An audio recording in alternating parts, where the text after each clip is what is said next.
ẹ káàárọ̀ ẹ̀yin èèyàn wa all over the world, ẹ kú ojúmọ́ o, ṣé dáadáa la bá yín o. Ènìyàn san gbogbo wa lágbára Ọlọ́run o. Ó dàbẹ̀ ni pé àkọlé tí mo kọ sí ojú chat mi láàárọ̀ yìí, Olúwa kò kí ń ṣènìyàn, God is not a man. And it's not a new thing that I actually want to say. I only just want to contribute this morning to the trendy issue on our social media. And gẹ́gẹ́ bẹ́ẹ̀ ṣe mọ̀, èmi alágo mẹ́ta òru oní bíbélì, èmi máa báyìí ọ̀rọ̀ tó wà lẹ́yìn ní pẹ̀lú ẹsẹ̀ ọ̀rọ̀ Ọlọ́run. Mi kì í ṣe pé bóyá àwa búra wa, ṣùgbọ́n ẹ jẹ́ ká kọ́kọ́ wo lifestyle ara wa ná, ká wá wò bóyá a qualify láti jẹ́ igbákejì Ọlọ́run. Tá bá wo book of Psalm 24 verse 3, it said, who may climb the mountain of the Lord, who may stand in his holy place? Only those whose hands and hearts are pure, who do not worship idols and never tell lies. These are the set of people that can climb the mountains of the Lord, that may stand in his holy place. Only those whose hands and hearts are pure. They don't worship idol and they have never tell lies. These are the set of people that will receive the Lord's blessing and have right standing with God their Savior. They alone may enter God's presence and worship the God of Israel. Tabanika wo population gbogbo àwa tí a wà lórí social media daily all over the world, I'm very sure pé we run into millions. Nínú gbogbo wa o, àti pastors o, àtàfà o, àtọmọ ìjọ o, ẹjọ́ o, ta ló bí ti criteria ta kà sílẹ̀ yìí o. Ẹni tó lè gòkè ọ̀dọ̀ Ọlọ́run lọ, tó lè dúró níbi mímọ́ rẹ̀, ó ní ẹni tí kò bà ọwọ́ ẹ̀ jẹ́, ẹni tí ó ṣe kíni, ẹni tó ṣe pé ọkàn ẹ̀ kò ro èrò búburú, ẹni tó ṣe pé kíni kò dẹ́ṣẹ̀, òun nìkan ló lè ṣe kíni, ló lè rí ìbùkún gbà lọ́wọ́ Ọlọ́run àti òdodo lọ́wọ́ Ọlọ́run ìgbàlà. Ẹ jọ̀ọ́ gbogbo ẹ̀yin adájọ́ aké, gbogbo ẹ̀yin Facebook judge, gbogbo ẹ̀yin Facebook judiciary, ta ló meet up pẹ̀lú criteria gbogbo nǹkan tá kọ sílẹ̀ yìí? Because tabanika wò láti bí ọ̀sẹ̀ mẹ́ta, all manner of people, about 4, 5, 6 people every day dwelling on same topic. Èèyàn kan ṣàgbèrè, èèyàn kan bímọ síta, èèyàn kan ó lọ́ni lọ́wọ́ gbà, èèyàn kan ò kí ń ṣe òjíṣẹ́ Ọlọ́run. Ọmọ Ádámọ̀, àbìdí yànyàn Yorùbá wa, well done, ẹ kú iṣẹ́ Olúwa o, ẹ kú iṣẹ́ ládá. Ọlọ́run àwa san yín lẹ́san rere o. Gbogbo eléyìí tẹ́ ti sórílẹ̀-èdè ayé láti bí ọ̀sẹ̀ mẹ́ta, tẹ́ jókòó, tẹ́ gbé àpótí, tẹ́ ń jáde láàárọ̀, tẹ́ ń jáde lálẹ́, tẹ́ ń dájọ́, tẹ́ ń ṣàràbù, tẹ́ ń dig deep, tẹ́ ṣàfẹ́ gbẹ̀mí lára èèyàn. Ẹ kú iṣẹ́ ládá, Ọlọ́run á san yín lẹ́san. We are so quick to come out and judge a pastor. We are so quick to come out and condemn a leader. We are so quick to come out and talk about ills of our fellow human being. Are we saints? Èmi tí mo ń sọ̀rọ̀, ṣé mo jẹ́ saint? Ṣé látijọ́ tí ìyá mi àti bàbá mi ti bí mi, tèmi náà ti bí tèmi sórílẹ̀-èdè ayé, mi sọ̀rọ̀ èèyàn lẹ́yìn rí, mi ìjowó ẹnikẹ́ni, mi ẹ̀fà jókòó kí n rò pé lágbájá yẹn irú létí lágbájá yẹn kọ́ èmi náà wíṣì láti kọ. Gbogbo wa pátápátá la pànìyàn, kò sí scale ẹ̀ṣẹ̀ níwájú Ọlọ́run. Ẹ lọ jókòó ara yín sójú kan. Ohun tẹ́ bàtì yẹn tẹ́ mọ́ sọ yẹn, kí ló ohun àrítọ́ka sí nínú ìgbésí ayé títí yín gan? Kí ni ohun tí èèyàn lè rí tí mo lè sọ pé yes o, àwọn tó ń sọ̀rọ̀ yìí o, let me pattern my life after their own life? Ẹ̀yin judiciary orí Facebook, irú ìgbésí ayé wo gangan lẹ́yìn fúnra yín ń gbé? Ẹ̀yin tẹ́ fẹ́ yọ ìpín kúrò lójú èèyàn, ṣé ẹ ti yọ tara yín? Bíbélì sọ fún wa, ó ní ẹni rere kan kò pé. Ẹ jẹ́ ká padà sí 2 Samuel. Ẹ jẹ́ ká wò, ẹ jẹ́ ká ṣe summary ẹ̀ láti chapter 10, láti chapter 11. David, tá ń pè ní Dáfídì, King David, ọba Dáfídì, torí àánú gbà lọ́dọ̀ Ọlọ́run, tọ́lọ́run fún lórí ọ̀fẹ́ láti kọ ìwé Sam. Gbogbo alámàmọ́, nígbà tó yẹ kó lọ sójú ogun, ó lọ sí orí òkè ẹ̀, èyí táwọn olóyìnbó ń pè ní penthouse. Ṣèbí bẹ́ẹ̀ ló wà,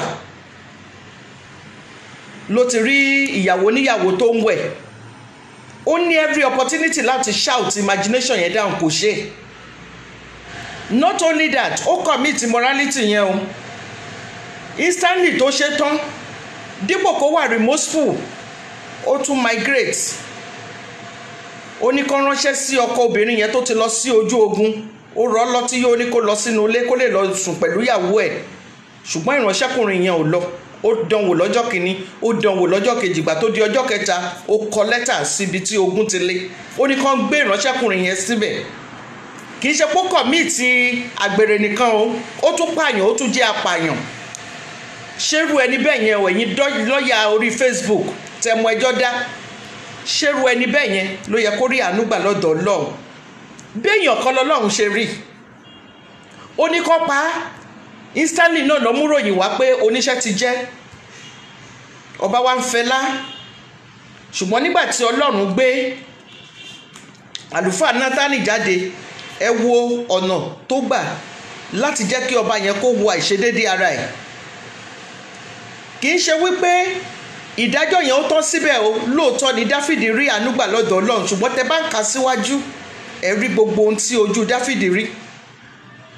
Dáfídì wólẹ̀, ó tọrọ ìdáríjì ẹ̀ṣẹ̀ níwájú Ọlọ́run. Wọn sọ pé orí Facebook ló ti wá tọrọ ìdáríjì ẹ̀ṣẹ̀. Àlùfáà yẹn pásítọ̀ tó wá bá King David, ó ní every opportunity láti lọ sórí pulpit ẹ̀ kó lọ máa sọ.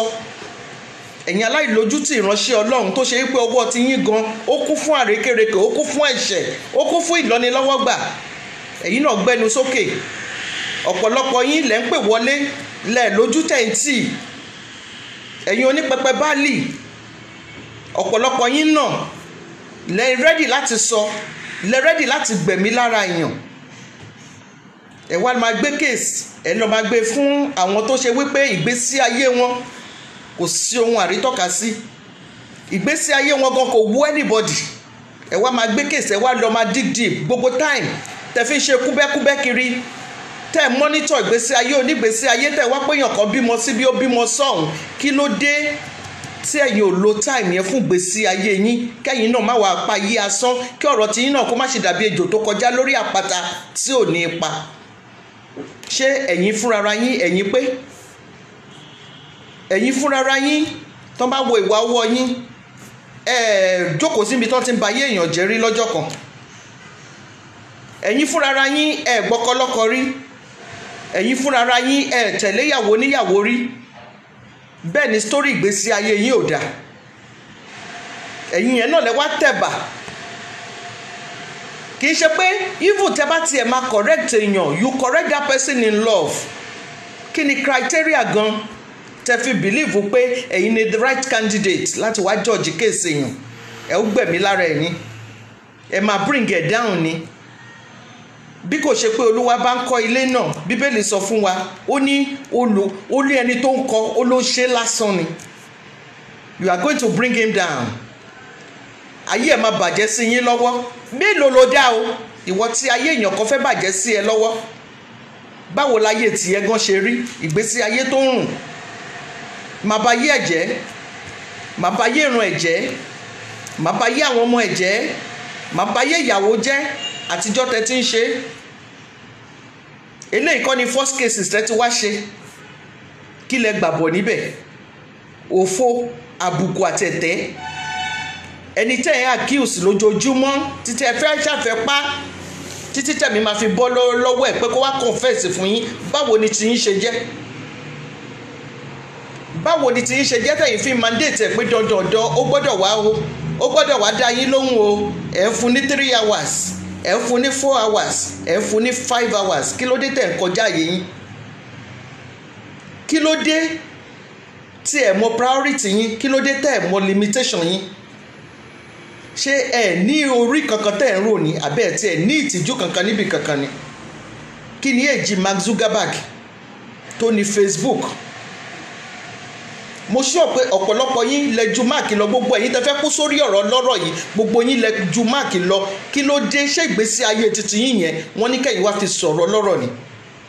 Ṣé ìgbésí ayé titi yín yẹn wọ́n ní kẹ́ fi ya monitoring spirit ni? Ṣé ìgbésí ayé ti yín tó ń rùn tí ò sí ohun kankan níbẹ̀ téèyàn lè tọ́ka sí gẹ́gẹ́ bí ohun àrítọ́ka sí, wọ́n ní kẹ́yìn wálé ayé kẹ́ wá pasán, tẹ́ fi fẹ́ kú lórí ọ̀rọ̀ lọ́rọ̀, tẹ́ gbọ́dọ̀ bá yé èèyàn jẹ́. Ẹ̀mí tí ò lè dá tó ń dún màwúmàwú tó sọ pé wàá bá yé ẹ̀jẹ̀ ṣá ni. Níbo ló fi bẹ̀rù Ọlọ́run sí? Níbo ló fi bẹ̀rù Ọlọ́run sí? Nígbà tí Ọlọ́run dá ẹ, ṣó dá ẹ láti wá bá yé èèyàn jẹ́? ìwọ ló mọ ọ̀rọ̀ lọ́rọ̀, ìwọ ló mọ iye èèyàn tó ń bá sùn nínú ìjọ, ìwọ ló mọ ibi tí pásítọ̀ rí nǹkan mọ́, ìwọ ló mọ bóyá pẹpẹ lásán gan, bóyá pẹpẹ báàlì ni. Àti ẹ̀yin ìránṣẹ́ Ọlọ́run, ìránṣẹ́ àpò ara yín tẹ́ ń judge, tẹ́ bìlíìfù pé ẹ̀yin gangan ni Ọlọ́run gbọ́, ti ẹ̀yin ní igbákejì Ọlọ́run. Ta ló ti rí Ọlọ́run rí nínú èmi àti ẹ̀yin tá à ń sọ̀rọ̀? Ọba tó lè pa, ọba tó lè sọ pé kí ayé má sí mọ́. Gbogbo tẹ́yìn devote sí orí ọ̀rọ̀ lọ́rọ̀, kí ló dé tẹ̀lé kọ́mándì coronavirus ó cease? Tó bá ṣe pé lótìtọ́ àti lódodo ni ìpè yín dá yín lójú tó ṣùọ̀, ẹ kàn bínú ògo ni. Ohun tó bá lè mú Dáfídì, kì í ṣe pé Dáfídì commit àgbèrè nìkan o, ó tún pààyàn, a murderer. Tó bá lè rí àánú gbà, kí ni assurance pé ẹni tẹ́yìn tẹ́lẹ̀ fẹ́ ba ayé ẹ̀ jẹ́, tẹ wá ń sọ̀rọ̀ ẹ̀ lójoojúmọ́ tó ń sọ fún yín kó ti tó, kẹ wá nǹkan míì sọ láti bí ọ̀sẹ̀ mẹ́ta? Kí ni assurance pé kó tiẹ̀ tó commit sin ni? Tó bá ṣe pé lótìtọ́ àti lódodo ló commit sin, kí ni assurance pé kò tí ì rí àánú gbà níwájú tí àánú? Ẹ lọ pa àkàrà yín sẹ́gbẹ́ kan, ẹ lọ jókòó kẹ lọ sùn oorun mẹ́ta tí ẹ̀dá ń sùn láyé. Kí la dá mọ́ yín? Kí la gbé yín wá sí ayé wá ṣe? Kí ni legacy? Iṣẹ́ wo lẹ́yìn náà fẹ́ ṣe kalẹ̀ nígbà tí àsìkò bá tó? Lóòótọ́ ẹ̀yin lẹni space yín, ẹ̀yin lẹ́nu yín tẹ́ fi ń sọ̀rọ̀, ẹ̀yin lẹ́nu yín tẹ́ fi ń ṣèbàjẹ́. Ǹjẹ́ ìwé mímọ́ Ọlọ́run wà ní Kùránì ló ní ìwọ abanijẹ́? Nígbà tí ìwọ bá ba èèyàn jẹ́ tán, kí náà ló máa ṣẹlẹ̀ sí ẹ? Wọ́n wá bẹ̀rẹ̀ tiẹ̀ náà, wọ́n wá bẹ̀rẹ̀ sí ní bà ẹ́ jẹ́. Kò tiẹ̀ dùn mí fún yín. Kí lohun àrítọ́ka sí nínú ìgbésí ayé yín? Ìgbésí ayé yín ò mú yes. Ọmọ tí ò tó ẹgbẹ́ orí yín, ó lo ọpọlọ tiẹ̀, ó lò ó fún betterment of mankind. Ẹ̀yin jókòó, ẹ̀yin ní destroyer lẹ́yìn. You must destroy the man of God. You must bring him down. His ministry is nothing to write home about. He's fake. Is this, is that? Ẹnu tẹ́ fi ń pe Adégún. Ẹ ti gbàgbé ìgbà tẹ́ máa bọ́ sórí platform yẹn. Good morning everybody on this platform. Ẹ ti gbàgbé, ó ti yàtọ̀ náà nìyẹn. Ẹ ti gbàgbé, he's the best. Yes, unstoppable. Ẹ ti gbàgbé náà ni ó ti sáré tán náà nìyẹn. Ẹ lọ jókòó kẹ́ lọ sùn oorun mẹ́ta tí ẹ̀dá ń sùn láyé. Àtobìnrin tọkùnrin yín tẹ̀yà judiciary, tẹ bá mọ̀ pé mú ẹjọ́ dá, kí ló dé tẹ́ padà sílé ìwé kẹ́ kúkú lọ rí ìdí lọ, kakú mọ̀ pé investigative lawyer òun lẹ́yìn fẹ́ yà láyé yín. Àwọn tí ò tó yín, they are using their own page, their pages on social media, so many things tẹ́ lè sọ̀rọ̀ nípa ẹ̀. Ìjọba Nàìjíríà at our deteriorated stages, ẹ rí nǹkan kan sọ nípa ẹ̀. Ọ̀pọ̀lọpọ̀ wa la bímọ, ọ̀pọ̀lọpọ̀ àwọn ọmọ ló fẹ́ ṣe WAEC. As of yesterday, Minister of Education ó sọ wípé there won't be anything like external exam, but they can mount forces against year 2023. Ẹ̀mí tí ò ní finish July 2020 tó ń ronú 23. Ẹ mà rí yẹn sọ, ẹ mà wá ké tọ́tátátátá kàtẹ́ sọpọ̀rọ̀ Nàìjíríà ló ka yín lára, ṣùgbọ́n ọ̀rọ̀ Pastor Ládélé ó ka yín lára ju ẹ̀mí lọ. Ọ̀rọ̀ Pastor Ládélé ó ka yín lára ju ọmọ tẹ́ ẹ bí lọ. Òótọ́ ló ṣe, òótọ́ ló bímọ síbì kan. Àti ẹ̀yin information carrier, information supplier, ẹ jókòó ti ẹjọ́, wọ́n record yín tọ́tọ́tọ́tọ́tọ́tọ́tọ́tọ́tọ́. Tẹ́ bá ní genuine evidence, tẹ́ fi ń bá kìkiri bí ajá àdìgbòlugi. Ṣé orí social media àbí àwọn aláràkà ìdáwọ̀n yìí ló yẹ kẹ́ kó kèsì yín wá bá? Ìjọba ti sọ ayé dànù náà. Ẹ wà nílùú òyìnbó, ìgbésí ayé yín gan ń tìyàn lójú níbi tí ẹ wà yẹn. You are in a sane society. Kí lẹ̀ ń ṣe, kí lẹ̀ ń fi táìmì yín ṣe, ẹ fi ń ṣe rádaràda, ẹ sọ̀rọ̀ ayé di tọ́ọ̀gì sígboro. Ẹni tó máa jọ́ọ̀jì kéèsì Pastor Ládélé ó yá ìwọ náà gbé bíbélì ẹ kó wá ṣépè sí ipò tí sí níbi pé mo ti ever bá wọn plan láyé pé ẹ lọ fọ́ léèyàn ẹ lọ bá yé èèyàn jẹ ṣebí gbogbo ẹ̀ náà là ń gbọ́ lórí social media. wá ṣépè sí kó fi gbogbo kan tó ní nígbésí ayé ẹ kó fi búra sí pé o ever bá wọn jókòó níbi tó ṣe pé wọ́n ti ń plot downfall èèyàn rí. látijọ́ tí mo ti dórí social media o mi ìpèyàn mi ìsọ̀rọ̀ lọ́rọ̀ ṣé ó dìgbà tó bá ti ọ̀bẹ bọ̀yàn kó tó pààyàn ni ohun tí ò ṣojú ẹ tí wàá bẹ̀rẹ̀ sí ní ránṣọ mọ́ tí wàá ní yes mi ìmọ̀fo òótọ́ ni mo ń bá yín sọ ó ṣojú mi mo wà ń bẹ̀ mo ní proof ṣé o mọ̀ pé apààyàn gan ni wọ́n fúnra ẹ̀ ohun tó ránṣọ mọ́ ọ̀rọ̀ ọlọ́rọ̀ tó fẹ́ kú sórí ẹ̀ yẹn ìwọ fúnra ẹ̀ you as guilty as the man in question. ẹ mọ̀ nǹkan tí wọ́n ń pè ní ìpè.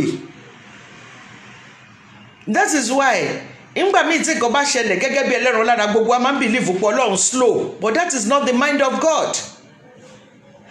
And that is why kó tó lóo dúró níbi tó ń ti ń crucify ìránṣẹ́ Ọlọ́run kọ́kọ́ search your mind. ọ̀pọ̀lọpọ̀ yín ọ̀pọ̀lọpọ̀ wa ibi àti fi orí wa gbé ogun ológun. ẹlòmíì mi sí kékeré lásán lóní asọ̀rọ̀ ẹ̀ di bàbàrà lórí social media I believe pé yes agbára ń bẹ lọ́wọ́ òun ẹni tó ń jọ́ọ̀jì kéèsè èèyàn ṣé wọ́n fúnra ra ẹ o tí ẹ bá imagine ṣé o fẹ́ sọ fún mi pé o bínú sọmọ ìjọ ẹ̀rí nítorí tí o bá ti pe orúkọ ẹ sí Ọlọ́run. A lot of you people are mini gods there. You are as guilty as the pastor in question. Gbogbo àwọn ọ̀rọ̀ tí ò ní basis àwọn ọ̀rọ̀ tí ò ní solution tí ò lórí tí ò ní root afẹ́ tìtorí ẹ̀ para wa àwa jókòó productive time tó yẹ ká fi better lot wa láyé productive time tọ́lọ́run fún wa tó yẹ bó ṣe jí lọ́jọ́ òní pé God what is your plan and purpose for my life today. àwa log in àwa jókòó síbẹ̀ a máa sọ trash àwọn ọ̀rọ̀ tí ò ní lárí àwọn ọ̀rọ̀ téèyàn ò lè apply sí ìgbésí ayé ẹ̀ pé okay this is what this person I talk about today let me go and ponder about it and apply it to my life. àwa jókòó síbẹ̀ a máa waste ìgbésí ayé wa a máa comment a máa type a máa run èèyàn down alágbèrè ni is a useless pastor is a 419 ìwọ fúnra ara ẹ wá ṣépè sí bọ́ sórí social media kó wá sọ fún wa bóyá ò jalè rí wá ṣépè bóyá ò ní crush sórí ọkọ ọlọ́kọ àbíyàwó níyàwó rí ìwọ náà bọ́ sórí social media kó wá ṣépè ìwọ tó fẹ́ dájọ́ pastor ìwọ tó ń dájọ́ pastor lọ́wọ́lọ́wọ́ wá ṣépè sí pé títí tó fi dé stage of your life ò jalè rí ò purọ́ rí ta ló sọ fún ẹ pé ẹ̀ṣẹ̀ ó ní scale níwájú Ọlọ́run àti ìwọ tó purọ́ àtẹ̀mí bóyá tí mo jalè àtẹ̀mí bóyá tí mo mú nǹkan ní nǹkan àtẹni tó ṣàgbèrè àtẹni tó ṣe panṣágà àtẹni tó purọ́ àtẹni tó pààyàn àtẹni tó ṣe pò tẹ̀ nọ́ọ̀sì nǹkan kan nínú ìgbésí ayé ẹ we are all sinners ògbólógbò ẹlẹ́ṣẹ̀ pátápátá ni gbogbo wa Bíbélì fúnra rẹ̀ ó fìdí ẹ̀ múlẹ̀ ó ní ẹni rere kan kò sí gbogbo period tí wàá fi jókòó sórí social media tí wàá jókòó sí péjì ẹ tí wàá máa sọ játijàti ọ̀rọ̀ lẹ́nu tó máa ṣe bẹ́ni tí orí ẹ ti dàrú. Why can't you sit down and apply it to your individual lives? ta ló sọ fún ẹ gan pé o máa last tó àìtú tí ẹ díjú kò imagine pé o kú lẹ́ni kí ló imagine pé wọ́n máa remember ẹ fún kí ni mo fẹ́ sọ nípa ẹ̀ kí ni gbogbo àwọn èèyàn tó ń wò mí lọ́wọ́lọ́wọ́ kí ni wọ́n fẹ́ sọ nípa èmi tí mò ń sọ̀rọ̀ kí ni wọ́n fẹ́ sọ nípa ìgbésí ayé ẹ̀. There are some people even mentioning their name alone is good riddance to bad rubbish. ẹlòmíì àkú gan wá sọ pé àkútú kú ẹ̀ lọ́nà ọ̀run ẹlòmíì gan àkú gan wá sọ fún pé àrọ́mọdọ́mọ ẹ̀ gan kò lè rí orí ọ̀fẹ́. irú iṣẹ́ wo ló ṣe kalẹ̀ pẹ̀lú gbèsè ayé ǹjẹ́ o gbàgbé pé gbogbo tó ń ṣe lọ́wọ́lọ́wọ́ ní wákàtí ọ̀wọ̀ yọ tó rọ ìtàn ló máa dà lọ́dún ọ̀la ẹ̀ ń sọ pé èèyàn kan ò tọ́jú ọmọ ọ̀pọ̀lọpọ̀ yín how well do you sit down to even take care of the children God has given unto you ṣébi tó ti ń jókòó sórí social media tó ń sọ̀rọ̀ lọ́rọ̀ you are as guilty as the man in questions.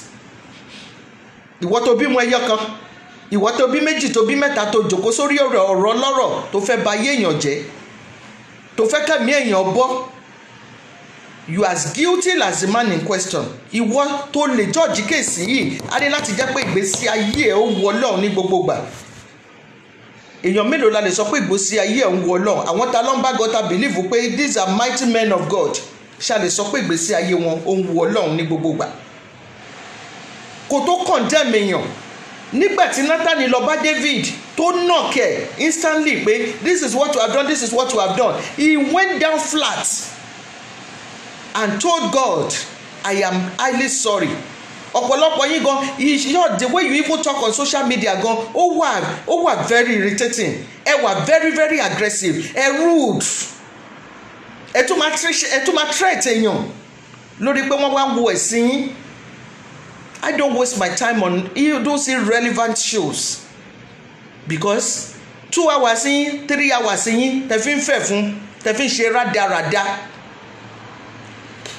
kò ní kankan, kò ní meaningful. Àtẹ̀yìn tẹ̀ ń comment ń bẹ̀, àtẹ̀yìn tẹ̀ ń pè wọlé, ẹlòmíì kò rí àwọn tá à ń sọ yìí, kò rí wọn rí. Ìwọ fúnra rẹ̀ gan apààyàn ni ẹ́. Tó bá di ọjọ́ iwájú táburú bá bẹ̀rẹ̀ sí ní ṣẹlẹ̀ lábẹ́ òrùlé ẹ ní mọ̀ bí tẹ́tí kọsẹ̀. Ohun tí ò ṣojú ẹ tí wàá pè wọlé tí wàá bẹ̀rẹ̀ sí ní máa sọ, àtiwọ́ tó ń gbọ́, àtiwọ́ tó pè wọlé, àtiwọ́ tó ń ṣe, apààyàn ayé àtọ̀run ni. Ẹni tá bá ti rí wípé ìránṣẹ́ Ọlọ́run wọ́n ní ìdádúró ara wa ní gbogbo ìgbà, kì í ṣe pé ká máa wá ìṣubú ministry.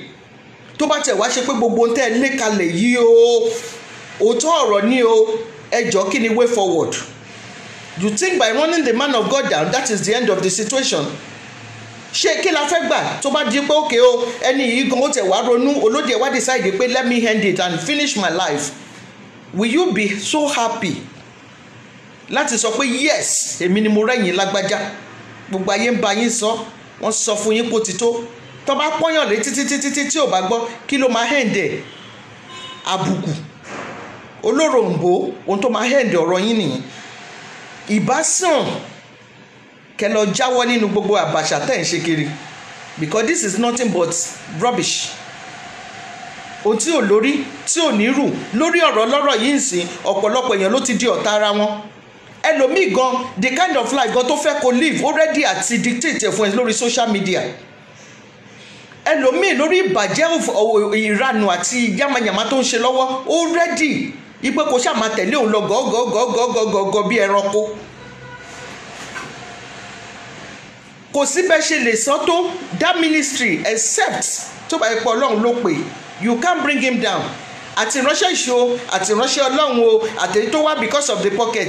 Ṣé ẹ jẹ́ gbogbo agan jókòó bá ṣe pariwo tó láti jọjọ́ yìí? Ẹ ń rí wọn lórí platform ní, even àwọn platform míì gan tá mọ̀ pé àwọn eléyìí ohun tó wá jẹ náà wá, some people will still go there. Olúkálukú ló ní customer tiẹ̀. Until we abide by this truth, a kàn jẹra wa níyà ni. Nígbà tó bá fi bí 3 hours tó fi fẹ̀ fún, ṣé mi nínú ń dùn? Ṣé mi lẹ́nu ń ro? Ṣé mi lórí ń fọ́? Ọ̀rọ̀ sísọ lásán gan iṣẹ́ ni. Kí ló dé tó fẹ́ parẹ́ ìdànù lórí ọ̀rọ̀ lọ́rọ̀? Ọ̀pọ̀lọpọ̀ ti di akálòlò, ọ̀pọ̀lọpọ̀ ti di oníkọ́lí lórí ọ̀rọ̀ lọ́rọ̀. Ẹ má sọ̀rọ̀ gan, a máa gbọ́ mímí yín bí ẹni tó ti fẹ́ pass out. And you think it's not high time that you sit down to actually check your lifestyle if you are still living? Most people have turned themselves to walking corpse because of this issue. Nígbà tó bá fi 3 hours tó fi ń sọ irrelevant thing tí ò ní àlàáfíà, tí ò ní orí, tí ò ní ìrù tó sì fẹ́ kú síbẹ̀. Táyé bá gbà yín gan, you can as well go and take the man and kill him instantly. Is that the way he's going to restitute? That is if all the informations you are bringing are even genuine. Kí tí ẹ̀ ní ti yín gan? Tẹ̀fi lọ dig deep lórí ayé aláyé. Èèyàn kan bímọ. Báwo ló ṣe kùn ẹ́? Ẹni tó ń bímọ fún tí wọn gba ọmọ, kí ló dé tó kó rẹ̀ lọ sí welfare? Òyìnbó ti sọ ayédèrú náà, we have the DNA test. So báwo ló ṣe kùn èmi àti ẹ ta fẹ́ kú síbẹ̀? Mo ń gbé voice ẹ̀ bọ̀, kíní kan mo ní òwò ẹ̀ lọ́wọ́, and so fucking what? Kì í ṣe àwọn kan náà lọ léra wọn sílẹ̀ lórí porno site. Ṣèbó lọ síbẹ̀ ọlọ́mọ òwòkúwò. You as guilty as the pastor. Ọ̀pọ̀lọpọ̀ yín ohun tẹ́ ń ṣe lábẹ́ ilé ara yín is as terrible as any other thing. Ẹ̀yin yẹn náà lẹ máa wá jáde, lẹ máa ṣàyà gbàgbà yín tí gbèsè ayé yín rùn, ẹ̀yin adójútì ní ẹ̀dá. Ẹ̀yin tó ṣe pé there is nothing to write home about. Wọ́n ní kó push, ó bá wọn push. Wọ́n ní kó fà, ó fà. Kí ló wọn àrítọ́ka sí? O ti wà ní òyìnbó láti ọjọ́ pípẹ́, kí ló mú bọ̀? Ṣe radia charts up and down. Ẹjọ́ ẹlẹ́jọ́ ọ̀rọ̀ ọlọ́rọ̀ ẹ fẹ́ kú síbẹ̀ ṣá ni. ìgbésí ayé yín gan kò mú yes ẹ̀ ń ṣòṣì, ẹ̀ ń pàbàṣà, ẹ̀ ń ṣe rádaràdá kiri, ẹ̀ ṣàfẹ́kú sórí ọ̀rọ̀ ọlọ́rọ̀. Ìpè ní agbára púpọ̀ jù. Ọlọ́run lòun á ṣàánú fáwọn tó máa ṣàánú fún. Ṣé ẹ̀yin ò gbọ́rú ọ̀rọ̀ yẹn rí ni? Ẹni tẹ́lẹ̀ fẹ́ dáwọ́ ẹ̀dẹ́lẹ̀ tẹ́ ń gbé kéèsì ẹ̀, he must die ní I must bring him down ní tẹ́ ẹ̀ ṣe bẹ́ni tó ṣe pé ẹ̀jẹ̀ ti sá sí lọ́pọlọ. On a good day, ẹ má jẹ́ ká wo side ohun tẹ́lẹ̀ ń ṣe lọ́wọ́lọ́wọ́, ẹ jẹ́ ká wo achievement ẹ̀ lóde ayé. Because I'm so sure that place they call Alákùkọ, ọ̀pọ̀lọpọ̀ àwọn èèyàn tó ṣe pé ohun rere kan tí ayé ò rò bóyá ó lè jáde láti Násárẹ́tì tó ti jáde síbẹ̀ yẹn, ṣé ẹ rò bóyá wọn ní máa fi yín rí? Tẹ́ ẹ bá ti ẹ̀ ṣàánú ara yín, ẹ ṣàánú àwọn tí ẹ bí níbi tẹ́ bá láìfù yín dé, ẹ má kó rí burúkú mú àwọn ọmọ lọ́mọ. Orí yéye òun ló mọ̀gùn ta ìṣẹ̀ ìdálòpọ̀. Àwọn ọmọ tẹ́ ẹ bí ẹ ti wá ogun, ẹ ti wà lẹ́gbẹ̀ẹ́sí ayé wọn, ohun tó ṣojú ẹ ara yín á máa gbóná lórí ọ̀rọ̀ ọlọ́rọ̀. For how long lẹ fẹ́ fi complete gbogbo demonic mission yín lórílẹ̀‐èdè ayé? Ta ló sọ fún ẹ pé you are a candidate of heaven? Ta ló sọ fún ìwọ fúnra rẹ pé ìwà ẹ̀ ń wu Ọlọ́run? Ta ló sọ fún ẹ pé ohun tí ìwọ gan ṣe lọ́wọ́lọ́wọ́ ó jẹ́ ìtẹ́wọ́gbà níwájú Ọlọ́run? Ta ló sọ fún ẹ wípé ẹnu ẹ gan gbà láti condemn èèyàn? Ta ló sọ fún ẹ ní wákàtí gan pé ìwọ gangan láti ìbẹ̀rẹ̀ ọdún year 2020 this COVID-19 year, even ní ẹ má tẹ̀ jẹ́ ká sọ àwọn oṣù tó ti lọ, ẹ jẹ́ ká sọ this 7th month, ta ló sọ fún ẹ pé today àti múra ń ṣe oṣù yìí máa tó dá sí méjì láti on the 1st títí the minute? Ta ló sọ fún ẹ gan pé gbogbo ìwà tí ìwọ gan ti wù òdodo lọ́lọ́run kà sí fún ẹ níwájú tí àánú? Ǹjẹ́ tẹ́ ń sùn rárá bí? Ǹjẹ́ tẹ́ ń ronú bí? How do you sleep at night?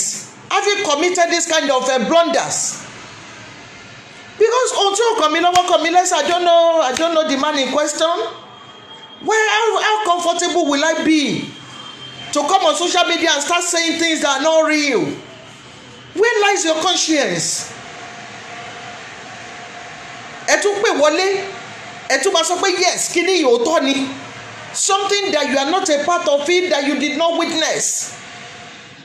Tí ẹ̀mí ẹni yìí gan bá tẹ̀ wá bọ́, báwo ló ṣe fẹ́ kọ́kọ́ kalẹ̀ fún ẹ? Ipe you were a part of the people that snuff life out of a man you cannot created. Ẹ jẹ́ ká bẹ̀rù Ọlọ́run. At the next minute, ẹ máa lẹ́yìn gbàdúrà. How do you sleep? What kind of blood, what kind of spirit controls you? Because bá mi gan ti bá wo ìgbésí ayé ẹlòmíì gan, má kàn wò pé eléyìí gan tó ń sọ̀rọ̀ èèyàn, ǹjẹ́ òun fúnra rẹ̀, ǹjẹ́ Ọlọ́run là lójú ẹ̀mí bí láti ẹ̀ ti lè rí inú ọ̀gbun, inú ìdọ̀tí tí òun fúnra rẹ̀ wà? Ta ló sọ fún ẹ pé ìwòwàsí ẹ? Ta ló sọ fún ẹ pé ìṣe ẹ ó ń wu Ọlọ́run? Ta ló sọ fún ẹ pé wọ́n fúnra rẹ̀ you are a product of mercy, pé wọ́n gan fẹ́ rí àánú gbà níwájú tí àánú? This is the time that we really need to sit down and think. Ayé wa ò move forward. Tó bá mọ̀ pé lótìtọ́ àti lódodo, how many of us have been able to reach the man and even encourage him?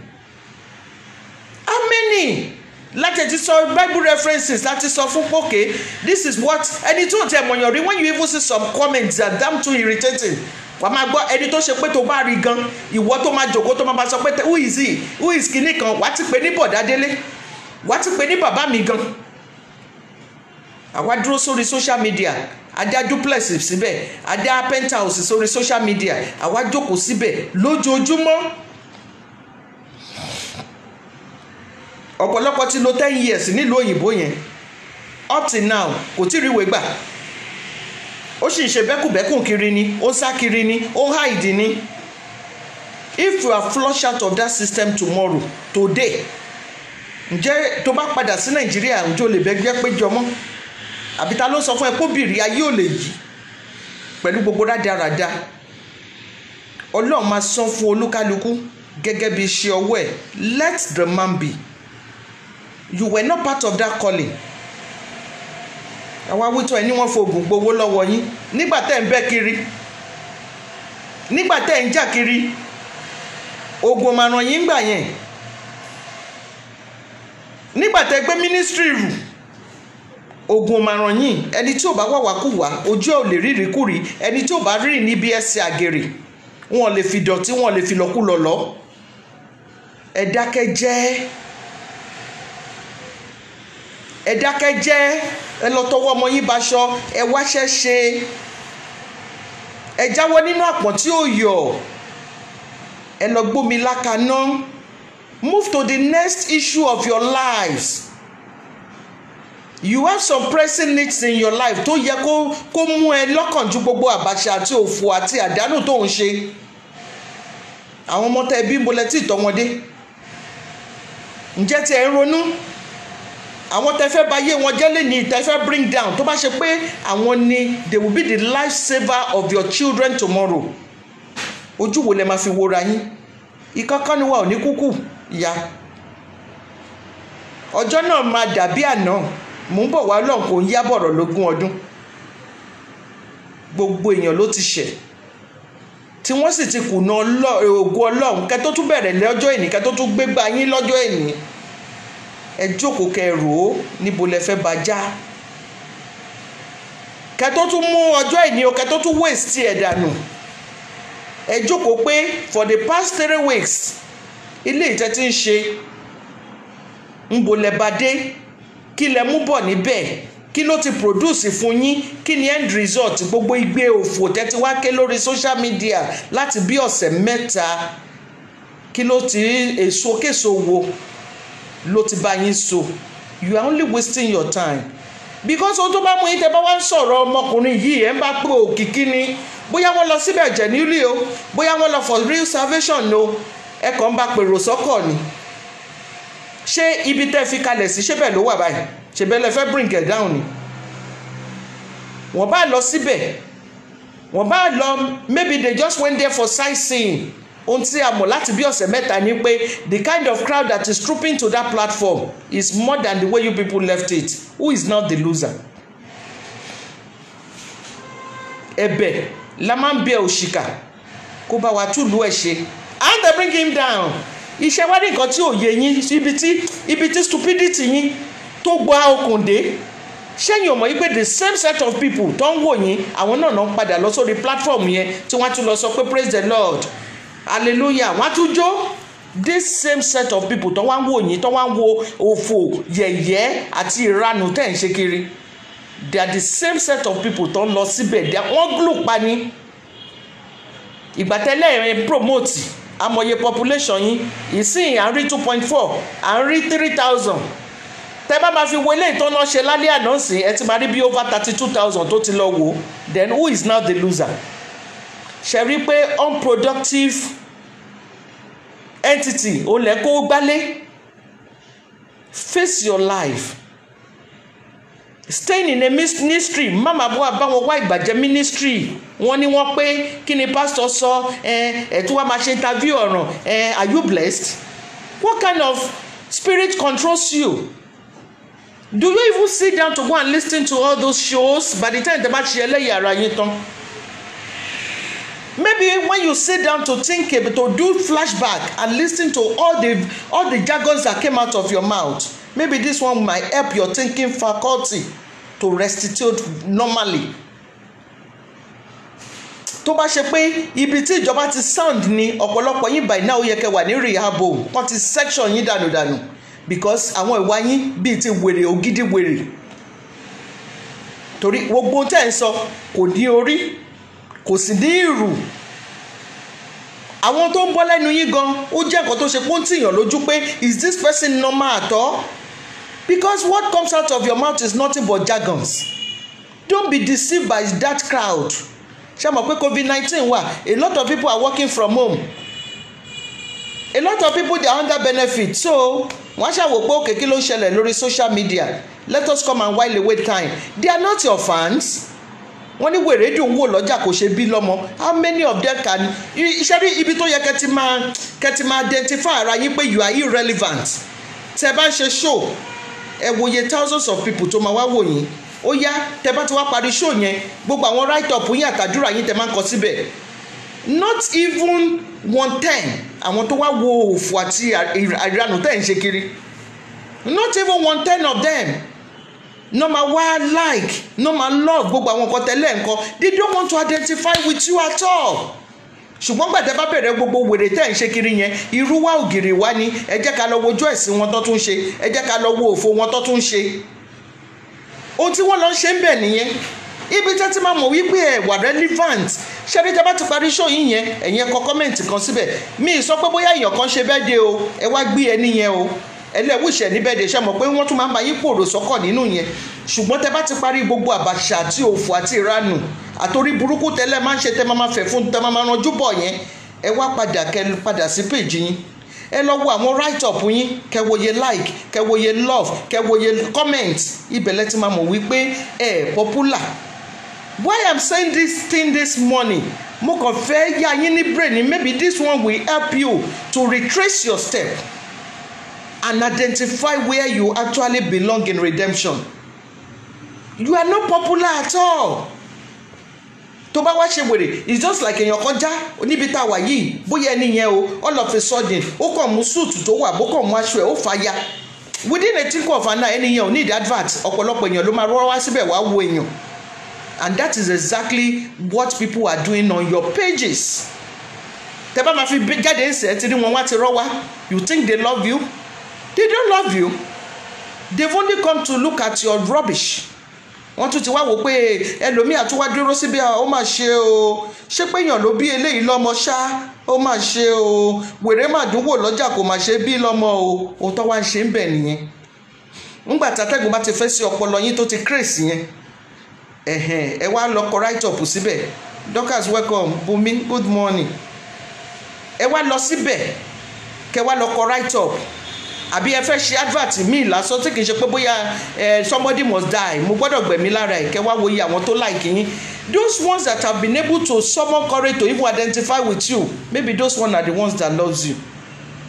So ń bolo wá fẹ́ bàjá ìgbà tó bá fẹ̀fún tẹ́jẹ́ ti bẹ̀rẹ̀ sí ní bọ́ sí ẹ lọ́pọlọ bóyá Ọlọ́run plan pé you are going to use 80 years on the surface of the earth ó wá fi bí 18 hours in a day òfin manipulate kiri òfin sọ̀rọ̀ lọ́rọ̀ kiri ó rí bó ti ń pa brain ẹ díẹ̀díẹ̀ ó ti ń kú díẹ̀díẹ̀ tó bá mọ̀ tó bá máa fi ranjú tó bá máa fi pariwo tó bá máa fi rojú ẹlẹ́jọ́ tó fi sọ̀rọ̀ lọ́rọ̀ ibi tí wọ́n fúnra rẹ̀ gan bá sùn sí tó bá jí láàárọ̀ ọjọ́ kejì wá rí pé ojú àpá òjòjú ara mọ́ ṣó wá da kó kúkú yà kalẹ̀ ṣó wá da kó da irú ẹ kalẹ̀ lágbede méjì ọjọ́ ṣó wá da kó wá sọ pé okú lè nìkan ní kí ló pa ẹ́ kó sọ pé ẹjọ́ ẹlẹ́jọ́ ọ̀rọ̀ ọlọ́rọ̀ òun ló gbẹ̀mí ẹ̀ ìbásàn kó tètè yí padà ẹni tó ń sọ yìí ẹni tí gbogbo wa ń sọ̀rọ̀ ẹ̀ yìí tó bá kú lè ní is an achiever.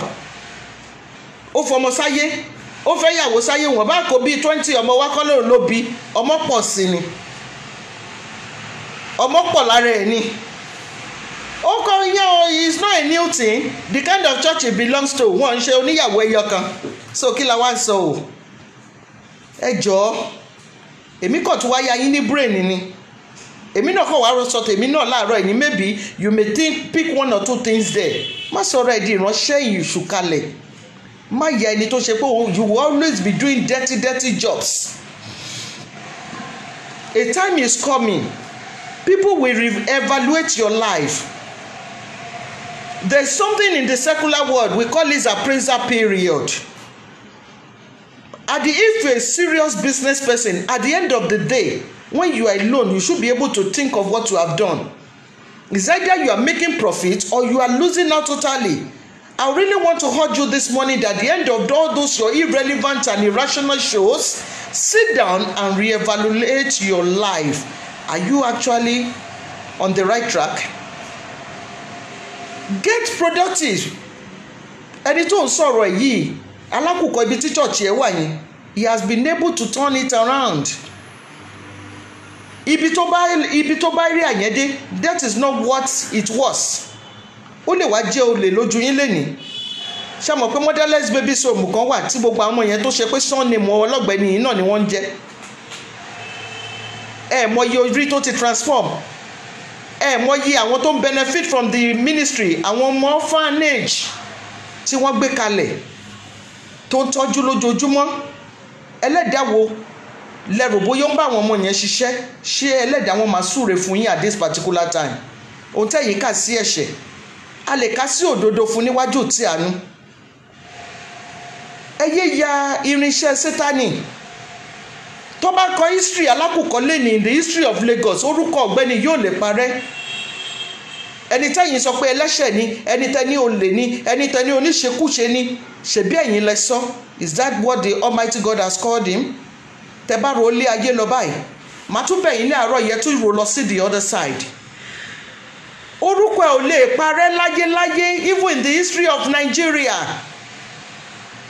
Tó bá ń bá èèyàn ṣe, tó bá rí wípé good deeds tí ẹni yẹn ti ṣe nígbésí ayé ẹ̀ ó pọ̀ ju bad things tó ṣe, honestly lójú àwa èèyàn ẹni yẹn ó ti ní pass mark already. Ẹ jẹ́ ká jókòó kó tó tún gbégbá bára ẹ láàárọ̀ yìí, kó tó tún bẹ̀rẹ̀ rádaràdá, kó tó tún bẹ̀rẹ̀ wọ́nranwọ̀nran, kó tó tún bẹ̀rẹ̀ rédèrèdè. Think ṣé bí ilẹ̀ ṣe máa ṣú tílẹ̀ máa mọ́rè and you are wasting away. Ọpọlọ ẹ̀ ń kù sí lójoojúmọ́ ni o. Ilẹ̀ ń ṣú, ilẹ̀ ń mọ́, and we are gradually approaching our final end. Tó bá kú sórí ọ̀rọ̀ ọlọ́rọ̀, gbogbo yín ẹ mọra yín, ẹ ti mọ iye information tẹ́ ti gbà lẹ́nu alẹ́ àná sísìn tẹ́ tún fẹ́ fi ba ọjọ́ ìní jẹ́ fúnra yín. Tó bá kú sórí rádaràdà rọ̀hún tó ń ṣe kiri, where is your soul going to be? Ṣebí olùṣọ́kànlẹ́lẹ́ fẹ́ mú wálẹ̀, tó lùṣọ́ bá wá mú yín balẹ̀ ńkọ́? Ó máa yin Ọlọ́run ẹ̀ bóyá ó ti ń yin lọ́wọ́lọ́wọ́ báyìí ń sìn. Ó máa tún máa yin lálẹ́. Ìyìn mà ló jẹ́ Ọlọ́run, ìwọ sì ń pariwo. Ó wà lórí òfò, ó wà lórí àdánù. I must bring him down. Who is now on the floor? Ẹ yára yín ní brain. Ẹ yára yín ní brain ni. Owó tí ò bá ti pay, put a stop to it. Ọlọ́run máa dájọ́ pásítọ̀, òun fúnra rẹ̀ ló máa dá, kì í ṣe àwa tá wà lórílẹ̀‐èdè ayé. Tó bá ṣó ara ẹ̀ wá kàn parẹ́ ẹ̀ dànù sọ́jọ́ ìpè ni. Ìpè ní agbára. Ok, tí ìyẹn ò bá tẹ̀ wá yí ẹ, wá wò ń gbà mí gan pé ẹlòmíì wèrè á máa lọ. Èmi Ọlọ́run á dẹ̀ gbé wò, á dẹ̀ sáré pass messages tó fẹ́ pass, á dẹ̀ tún bẹ̀rẹ̀ ogbórédèrèdè ẹ̀. Ṣé àmọ́rú ẹ̀ṣẹ̀ tó commit kó tó ya wèrè ni? So God's ways are not our ways. Until you have this understanding, you will just keep on ranting as usual. Tẹ́ bá tún bẹ̀rẹ̀, the few ones who are interested, they will come and watch the abnormalities you are doing, and they will leave you. The next minute, they will move about to the next show. Bá ṣe dá sórí social media nìyẹn, àfijọ́ tí bóyá tí Mark bá wò pé we are constituting nuisance tó wá decide pé okay kó yank off the live button, maybe there will be peace, but for now everybody is just having fun. So wá dá kó jẹ́ pé ìwọ ló máa jẹ́ wèrè lójoojúmọ́. Gbogbo ẹ̀yin group wọn yẹn, ẹ̀yin lẹ máa ya wèrè. Tẹ́ bá kàn ti press live button yín, ẹ ti bẹ̀rẹ̀ sí ní ṣe wèrè ni, ẹ ń dramatize, ẹ yàtọ̀ sí wèrè tó ń bugi jẹ. Wèrè orí afẹ́fẹ́ lẹ́yìn jẹ́. Ẹ jẹ́ kí live yín, ẹ jẹ́ kí live button yín, ẹ jẹ́ kó jẹ́ ohun tó ṣe pé ẹ máa wá, tẹ́ máa sọ ọ̀rọ̀ tó máa mú àlàáfíà bá ọ̀pọ̀lọpọ̀ èèyàn. It is not necessarily you have to preach the gospel. You can come and talk about health benefits, COVID-19. How can you protect yourself? How can you live normally? How can you eat well? Àwa síbẹ̀ á wò ó, ṣùgbọ́n kì í ṣe pé gbogbo àwọn arabu.com, gbogbo àwọn ọ̀rọ̀ tí ò lórí tí ò nírù, àwọn vulgar, in short, àwọn nǹkan tó ń bọ́ lẹ́nu yín gan, ó tó nǹkan tí mo wọ́n dàgbọ́ kí làwọn ọmọ yín kọ́ lára yín. Because àwọn languages tẹ́ ń pè yẹn, ohun tó tìyàn lójú ju olè lọ́ngbà mi ò máa ń wà. You are too vulgar for my liking. Ẹ dẹ̀ lanu, ẹ dẹ̀ máa sọ àwọn ọ̀rọ̀ yẹn. Mo máa ń wọ́ndà pé irú ẹ̀mí burúkú wo ló máa ń gbé yín wọ̀ gan pẹ̀lú gbogbo àwọn nǹkan tó máa ń bọ́ lẹ́nu yín. Ẹ wá máa ṣe rádaràdá kiri. Rọ̀hún. ṣé okùn wèrè ó yọ ọrùn ọmọ èèyàn bí ni? ẹ wá sọra yín di wèrè orí afẹ́fẹ́, wọ́n ń wò yín láwò sunkún, ẹ̀yin wá ń wora yín láwò rẹ́rìn. Bó bá wù yín kẹ́ gbọ́, bó bá wù yín ẹ má gbọ́, ẹ para yín dànù. Ẹni tó bá ti kú òní ti ẹ̀ gbé. Ọlọ́run má jẹ́ káwọn ọmọ tẹ ẹbí kan di ọmọ ọlọ́mọ. Máa jó lọ́mọ ń wẹ̀ yẹn, wọ́n ní ká ṣe bẹ́ẹ̀ ni kó kú ká wọ ẹni tó máa wò lẹ́yìn. Gbogbo àwọn tó ń pùṣì yín ṣiṣẹ́ kíṣẹ́ yìí wọn ò lè ní nǹkan kan ṣe, igi dá ẹyẹ máa fò lọ ni. Ó ṣe wá jẹ́wọ́ ní instrument olórí burúkú. Ó ṣe wá jẹ́wọ́ náà ń gbé information wá bá lójoojúmọ́. Wọ́n ní wọ́n pé .com. I must bring him down. That prophetess, she's fake. That prophet is a man of the devil. Ìránṣẹ́ ìṣù ni gbogbo ọmọ church ló ti fẹ́ bá sùn tán. And so fucking what? Nàìjíríà kẹ̀. Níbo? Nàìjíríà ò balance o, ṣùgbọ́n gbogbo rádaràda yìí nobody tolerates that shit. Wọ́ ẹni bá dánrò eléwò ní Nàìjíríà wọ́n ti gbé ẹ, wọ́n á rò bóyá wèrè ni ẹ, wọ́n ti fún ẹ ọ̀rọ̀ ẹ ò tiẹ̀ ní remedy, wọ́n tiẹ̀ ní ṣe test fún ẹ tán fi ro abẹ́rẹ́ wèrè sí ẹ ní ara instantly ni, instant judgement ni. Orí afẹ́fẹ́ yìí náà lẹ ti lè máa ṣe gbogbo nǹkan tẹ̀ ń ṣe, but ojú ń tì wá, ojú ń gbà wá tá à ń gbé ní Nàìjíríà, ojú ń tì wá pẹ̀lú gbogbo ìwà rádaràda. Ẹlòmíì ò ní sùn, a máa ké fún lọ́gànjọ́ òru, máa sọ̀rọ̀ lọ́rọ̀. Ẹ tún wá ráwọ̀ ọkùnrin á tún wá máa ṣe rádaràda, ọkùnrin á gbalé sórí Facebook, ó dín ní bàbá lé. Ẹ wá máa sọ wọ́nran játijàti, odindi wákàtí 3-4 kí ló jó yín lọ́wọ́ tẹ̀ fi jólẹ̀. Kí lẹ̀yin fẹ́ fi lé àwọn ọmọ tẹ̀yìn bí lọ́wọ́? Ojú gbà wá tì fún yín o, ẹ lọ dákẹ́ jẹ́. Ẹ sọ fún ìgbì tó ń gbìn yín láyé yẹn, ẹni kó dákẹ́ jẹ́. Ẹ̀mí burúkú tó ń control yín yẹn, ẹni kó dákẹ́ jẹ́. It is no longer raining.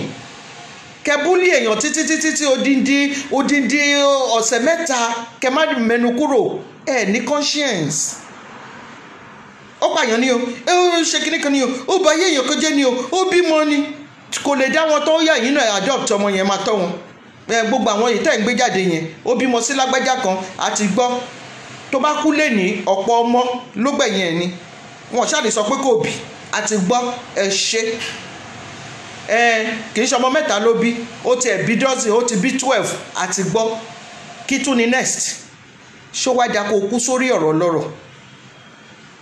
Ẹ lọ jókòó ara yín jẹ́. Ẹni tó bá ti ń nà lára máa ń ta.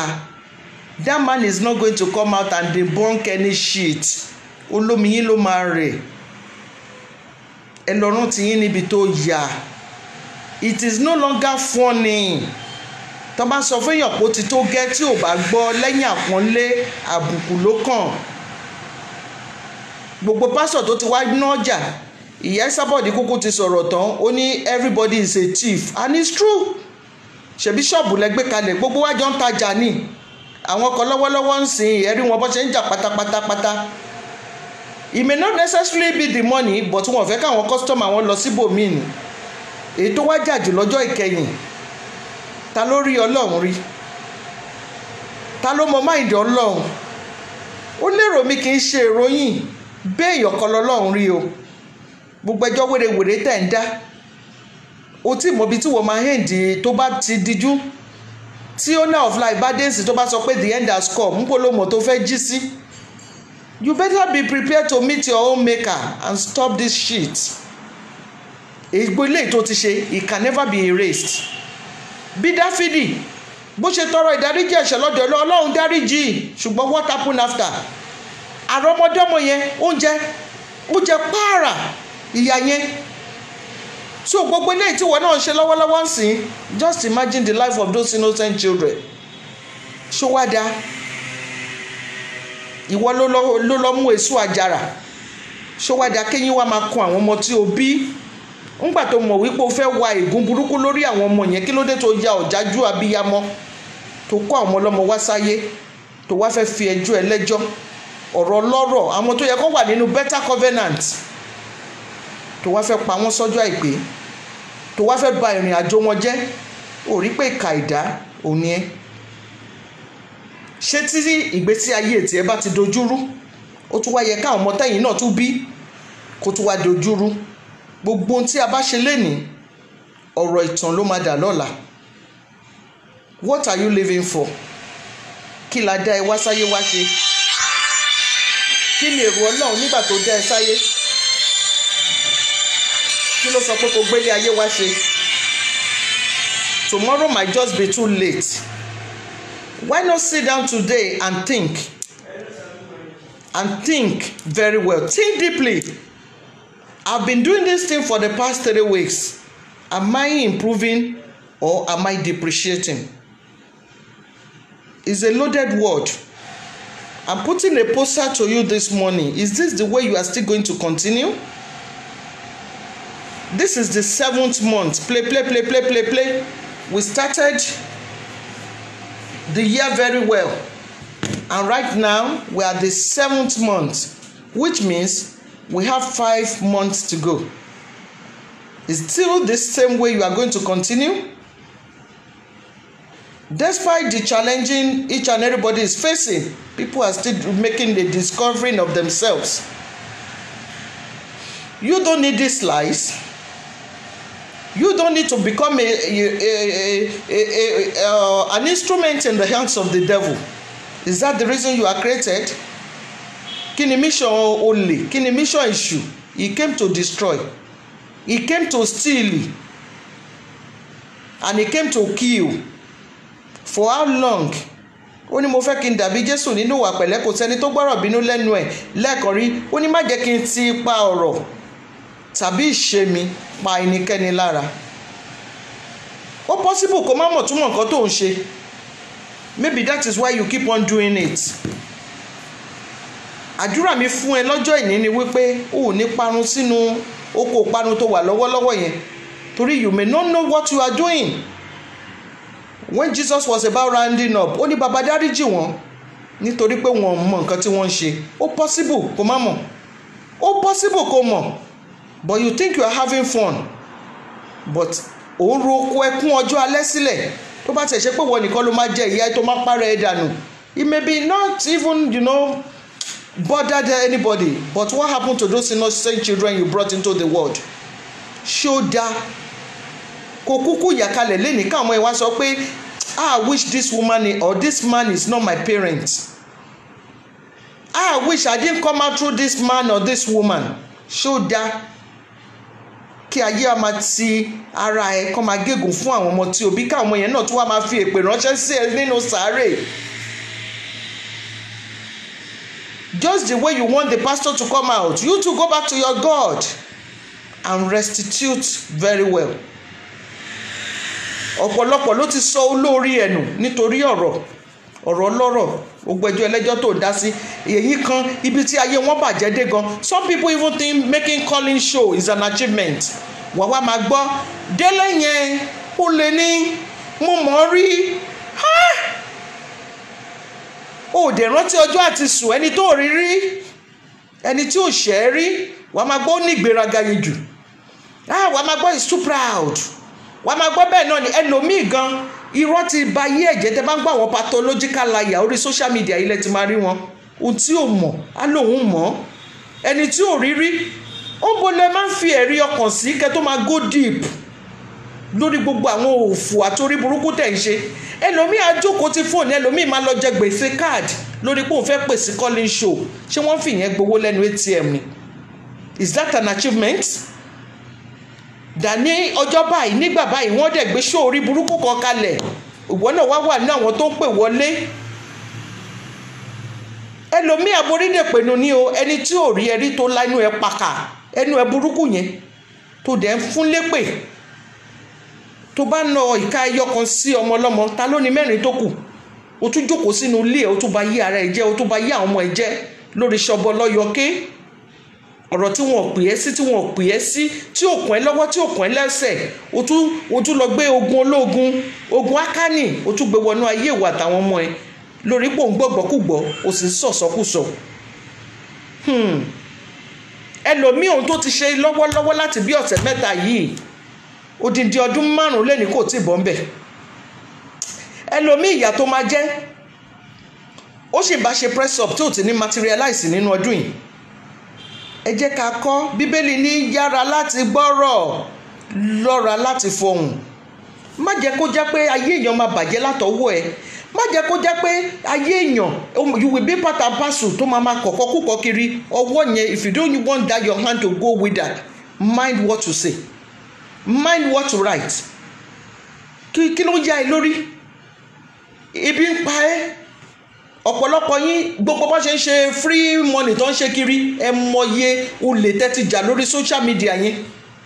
Ibi tẹ́tí ń drop account kiri. Ọ̀pọ̀lọpọ̀ yín you are much more okay. Ẹ mọye olè tẹ́tí jà. Ẹ wá lajú sórí social media. Ẹ tún wá máa sọ. Ṣé rántí ọkùnrin tí ò mọ bí Sọ́ọ̀lù ṣe kú nínú Bíbélì tó wá sáré lọ sọ́dọ̀ David? Ó ní ó rò bóyá òun bring in good news ni. Kí ló padà ṣẹlẹ̀? Wọ́n pa nípa ìyà ni. Ọlọ́run má jẹ́ kẹ́ kúkú yà. Ẹ máa ṣe fẹ́fẹ́fẹ́fẹ́fẹ́fẹ́fẹ́fẹ́fẹ́fẹ́ nínú iṣẹ́ ẹbí. Ẹ máa ṣe fẹ́fẹ́fẹ́fẹ́fẹ́ nínú ká gbéborùn. Ẹ máa ṣe wọ́nranwọ̀nran kiri rádaràdá kiri. Èmi ni mo ń pè ọ́, Nàìjíríà láti ń pè ọ́. Are you sick? Don't you even think of how you sound? You sound so stupid. Yes, o láti Nàìjíríà làwa ti ń pè o. Afẹ́dá sọ̀rọ̀ ni o. Ṣé rí ọmọkùnrin tó ń pè ní Délé yẹn? Ó dìranù ni. Ó ṣe bẹ́ẹ̀. Mo mọ̀. Mo wà ń bẹ̀. Ẹgbẹ́ mi gan ló ń gbé. Mo máa ń rí ni ohun tí ò ṣojú ẹni tó rí rí tó dẹ̀ ń jẹ́rìí èké. Bó ló fi bẹ̀rù Ọlọ́run sí? Ọlọ́run má jẹ́ kó kúkú yà.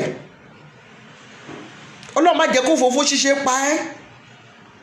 Ọlọ́run má jẹ́ kó gbé ogun ológun kó fa tiẹ̀ dání níbi ìṣọ̀bọ́lọ́yọké loose mouth ẹnugun. Ẹ wá máa ṣògo lórí asán. Ẹ bìlífù pé kò sẹ́ni tó lè mú ẹ. Tọ́ba yóò bá mú ẹ ńkọ́? Ó mọ̀ pọ́ba ọ̀run wò ẹ́. Ṣó wá da ẹni táyé ẹ̀ ti bàjẹ́ tó ń wá ẹni kúnra kó tún fi ẹ́ ṣọfà kó tún jẹ́ ká yé jíjọba jẹ́ papọ̀. Àbọ̀rọ̀ náà sọ fún ọmọlúwàbí tó bá dénú ẹ̀ adòdìndí o. Ìjọ tí Ọlọ́run bá tún yọ̀ǹda o. Tá bá ní inspiration tá believe pé tó a tún ní àwọn nǹkan míì tá lè fi impact ara wa. Àtún wá sórí afẹ́fẹ́ o. Ṣùgbọ́n kó tó ìgbà yẹn o àtèmi àtẹ̀yìn o. A máa wà nínú àwọn tọ́lọ́run yóò máa ṣàánú fún ni o. Ikú COVID-19 tó ń pa lọ́tún tó ń pa lósì yìí kò ní jẹ́ ìpín tèmi àti yín àtàwọn ọmọ àtọkọ àti gbogbo mọ̀lẹ́bí wa o. Àlàáfíà Ọlọ́run á máa bá wa gbé o. Àní bá wọn kúkú yà kalẹ̀ o. Ẹjọ́ ẹlẹ́jọ́ ọ̀rọ̀ ọlọ́rọ̀ kò ní pa wá o. Òfófó ṣíṣe ò ní pa wá o. Òfófó orí afẹ́fẹ́ ò ní pa wá o. Àní gbógun ológun o. Àní di ẹrù tiwa. Àní di lábọ̀lábọ̀ ká fà sínú nylon bag ká wá fi apẹ̀rẹ̀ ká gbọ́rọ̀ ọlọ́rọ̀ ká wá gbé sórí o. Ibi ò ní bá wa o. Ó dìgbà o. Ẹ̀yin tẹ́sí wá ń lo òyìnbó ẹni borí gbé sájò lágbára Ọlọ́run o. Ẹni kó sọ́wọ́ o. Àlàáfíà Ọlọ́run á máa bá yín gbé o. Wọn ní fòkú yín ṣọwọ́ sílé o. A máa júṣe fún yín láṣẹ Ìdùmarè. Ó dàbọ̀.